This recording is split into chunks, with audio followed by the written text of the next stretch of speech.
Bonjour à tous. Demain à 20 h, nous saurons enfin si nous pouvons réouvrir un petit peu normalement, entre guillemets, nos librairies. En attendant, cette semaine, on va faire pas mal de vidéos qui vont tourner autour de la jeunesse, dans notre espace jeunesse. Aujourd'hui, on a choisi de vous montrer quelques beaux livres de jeunesse qui sont des livres souvent assez rares et qui peuvent convenir à toute la famille.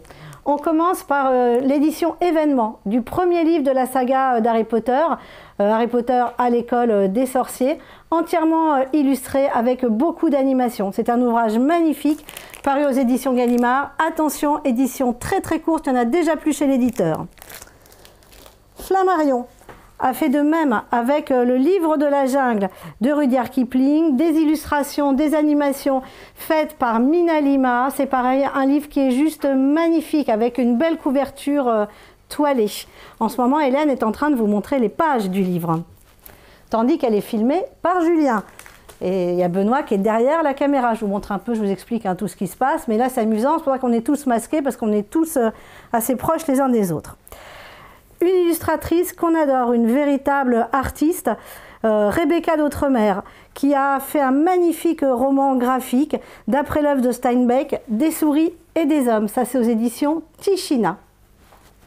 L'an dernier, elle avait fait le merveilleux Midi Pile, un livre d'art assez éblouissant, une sculpture de papier avec des pages complètement découpées. Il avait été en rupture quasiment tout de suite. Il vient enfin de revenir en librairie. Donc on en a pris une grosse pile parce qu'on adore ce travail. Chez Albin Michel, des grands classiques illustrés avec jolie couverture. Là, c'est L'île au trésor, illustré par Étienne Fris, d'après l'œuvre de Robert Louis Stevenson. Un chouette livre d'aventure, un beau livre qui peut être gardé dans une bibliothèque. En plus, vous pouvez jouer l'effet collection, car il y a déjà plusieurs titres parus dans cette série. Et puis enfin, notre chouchou, Bambi, d'après le roman de Félix Salten, qui était sorti dans les années 20 en Allemagne, qui avait été très vite interdit par les nazis. C'est vraiment toute la véritable histoire de Bambi. C'est un ouvrage très beau et on doit les illustrations, les pages découpées à l'imagination d'un illustrateur qu'on adore et qui s'appelle Benjamin Lacombe. Voilà.